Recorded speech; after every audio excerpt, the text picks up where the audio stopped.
National teachers eligibility test एनटीईटी से related नया update आ चुका है। जो लोग मुझे फॉलो करते हैं उनको पता है कि जो बच्चे पीजी कर रहे हैं या फिर पीजी कर चुके हैं उनको अब कॉलेजेस में एकेडमिक्स ज्वाइन करने के लिए एनटीईटी का एग्जाम क्वालिफाई करना कंपलसरी कर दिया गया है। उसके बिना आप लोग कॉलेज में पढ़ाने के लिए as a professor, assistant professor आप आगे अपॉइंट नहीं किए जा सकते। तो उसका एक एग्जाम होना था, तो उससे रिलेटेड नया अपडेट आ चुका है। एग्जाम हो चुकी है, तो उसके बाद आगे कैसे क्या प्रोसेस होने वाला है तो अभी हम इस वीडियो में उसी को देखने वाले हैं। हाय एवरीवन, मेरा नाम है डॉक्टर सोमेश कुशवाहा। ऐसे ही हेल्पफुल वीडियोस मैं आप सभी के लिए लेकर आता रहता हूं। तो चलिए आज की वीडियो को शुरू करते हैं। चलते हैं मेरे टैबलेट की स्क्रीन पर। देखिए आप लोग को दिखलाई दे रहा होगा 23 नवंबर 2024 की ये नोटिस लिखी हुई है। 23 नवंबर 2024 आंसर लिखा है कि सब्जेक्ट लिखा है डिस्प्ले ऑफ प्रोविजनल आंसर की, मतलब प्रोविजनल आंसर की अब दिखने लगा है with and question paper with recorded responses, मतलब कि आपको इंडिविजुअल अपना अपना इसमें दिखलाई देगा। मतलब आपने क्या आंसर्स दिए हैं वो दिखेगा और आंसर की अपने को दिख रहा है, तो आप उसको मैच कर पाएंगे कि क्या गलत है क्या सही है। फॉर आंसर की चैलेंज, उसी से आप चैलेंज कर पाएंगे। मान लीजिए किसी क्वेश्चन में आपको लग रहा है कि मैं सही डाला था, आंसर वहां गलत लिखा है, तो उसके बिहाफ पे आप क्वेश्चन को चैलेंज कर पाएंगे। तो उसके लिए क्या करना है बोल रहे हैं, जब national teachers eligibility test NTT 2024 were conducted by NTA across the country on 19 November 2024, मतलब कि अभी लास्ट हमारे 19 नवंबर को एग्जाम इसका हुआ था on in the CBT mode, मतलब कंप्यूटर वाला था। जैसे अपन एआईए पीजीटी का एग्जाम देते थे वैसे ही the national teaching testing agency has uploaded the provisional answer key along with the question paper with recorded response on the website. ये वेबसाइट को आप याद रख लीजिए, इसको मैं रेड कलर से मार्क कर दे रहा हूं आपके लिए। यहाँ पे आपको अपना आंसर की मिल जाएगा। वही सेम जैसे प्रोसीजर है कि आपको अपने यूजर आईडी पासवर्ड से लॉगिन करना है, तो आपका पेज खुल जाएगा आपके लिए।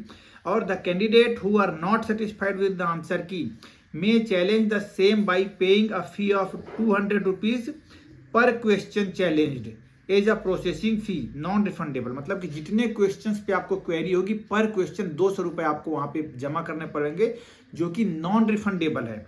This facility is available from 23 नवंबर 23 नवंबर 2024 से 25 नवंबर 2024 के रात के 11 बजे तक ये सुविधा आपके लिए अवेलेबल है। याद रखिएगा, नॉन रिफंडेबल पैसे हैं, 200 रुपए पर क्वेश्चन। अगर आप लोग एक क्वेश्चन को चैलेंज कर रहे हैं तो 200 रुपए लगेंगे, 2 क्वेश्चन को चैलेंज कर रहे हैं तो 400 रुपए आपको पे करना है, जो कि नॉन रिफंडेबल है। The payment of the processing फी में भी आज के डेट में तो उसका कोई नहीं, किसी यूपीआई सब चलता है आज के डेट में। अप टू 25 नवंबर रात के 11 बजे तक आप इसको जमा कर पाएंगे। No challenge will be entertained without receipt of the processing fee. The challenges will not be accepted through any other medium, ठीक है। Challenges made by the candidate will be verified by the panel of subject experts. If found correct, the answer key will be revised accordingly based on the revised final answer key. The result will be prepared and declared.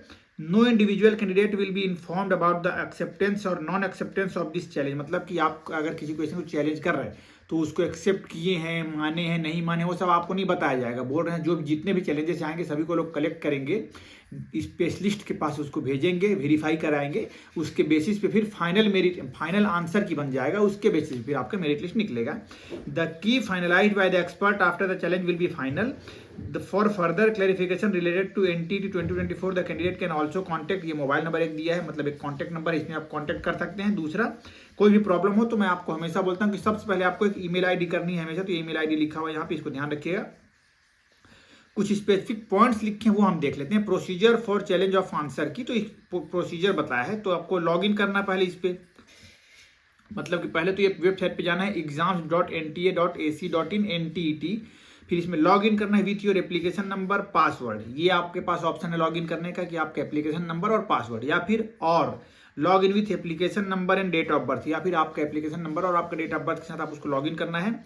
Enter the security pin, वहां पे एक ABCD जैसा कुछ security pin भी लिखा रहता है, सभी जानते हैं आज के डेट में, उसको आपको क्लिक करना है और लॉग इन कर देना है आगे। फिर लिखा होगा वहां पे click the view challenge answer key button, उसको आपको क्लिक करना है। फिर वहां पे the options next to the question ID under the column correct options stand for most appropriate answer key to be used by NTA, मतलब आप अंदर देखेंगे तो ऑप्शन वहां पे बना हुआ लिखेगा कैसा है। आप चाहे तो इसको देखने के लिए मेरे प्रीवियस जो एआईए पीजीटी का चैलेंजिंग कैसे करना था वो सब बातें मैंने एक्सप्लेन कर रखी हैं अपने चैनल्स पर, तो उसको आप देखकर थोड़ा सा अच्छे से समझ पाएंगे। If you wish to challenge this option you may use any one और any one or more of the options given in the next 5 columns by clicking the check box। मतलब कि वहां पे सही आंसर की लिखा हुआ है, आपको अगर वो गलत लग रहा है तो जो ऑप्शन सही लग रहा है वहां पे आपको ऐसे टिक मार्क वाला ऑप्शन टिक करना है वहां पे, ठीक। You may want to upload supporting documents in which you can select choose files. मतलब कि जो भी आप चैलेंज कर रहे हैं उसके सपोर्ट में कोई डॉक्यूमेंट भी आपको प्रोड्यूस करने, कोई बुक में कहीं पढ़े होंगे, कहीं नेट में कुछ ढूंढे, जो भी आपको प्रूफ लग रहा है उसको आपको साथ में अटैच करके भेजना है। All documents are to be put in a single PDF file. मतलब कि पहले जितने क्वेश्चन आप चैलेंज कर रहे हैं उनका सपोर्टिंग डॉक्यूमेंट ढूंढ लीजिए, फोटो खींच के एक सिंगल पीडीएफ बना लेना और उसको 1 by 1 नंबर लिख के भेज दीजिएगा वहां पे, ठीक है। After clicking your desired option ID for challenge, scroll down and click submit and review claim. ये करना है आपको, मतलब जितने चैलेंज किए लास्ट में आना है सबमिट एंड रिव्यू चैलेंज करना है आपको। And move to the next screen, you must ensure to select all the required options before moving further, ठीक है। You will see a display of all the question ID and options you have challenged। मतलब फिर last में आपको दिखाया जाएगा कि कौन कौन सी क्वेश्चंस को आपने चैलेंज किया है करके बोल रहे हैं। You may still modify your selections by clicking on modify claim। Once you have selected all the options for challenge you can click on save claim and fee pay, ठीक है। Click on save claim and fee पे, मतलब कि आपको फिर final करके अपना payment कर देना है।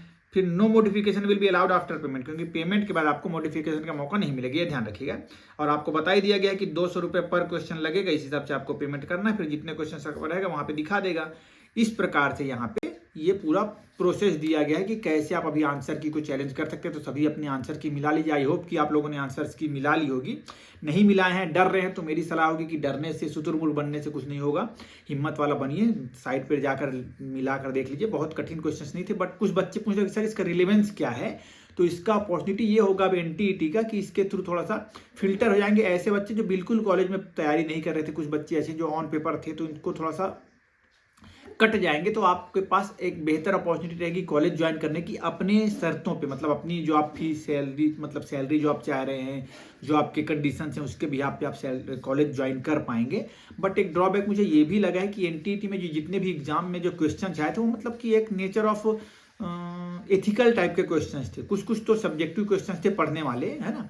पढ़ने वाले मीन्स सब्जेक्ट से रिलेटेड नहीं थे। बहुत बड़ा ड्रॉबैक है कि अगर मुझे असिस्टेंट प्रोफेसर बनना है काय चिकित्सा का, ठीक, तो आप वहाँ पे क्वेश्चन होने चाहिए मेरे नॉलेज को चेक करने की काय चिकित्सा में मैं कैसा हूँ, मेरा ये सोचना है।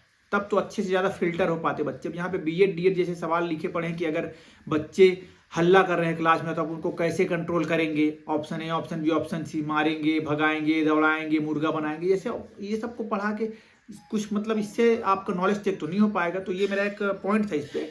बाकी फ्यूचर में हम डिटेल इस बारे में कभी बात करेंगे। फिलहाल एनटीईटी का लेटेस्ट अपडेट यही था। तो आप लोग जाइए, आंसर की चेक कीजिए और इसी प्रकार की हेल्पफुल वीडियोस देखने के लिए मेरे साथ जुड़े रहिएगा। Stay connected and thank you so much.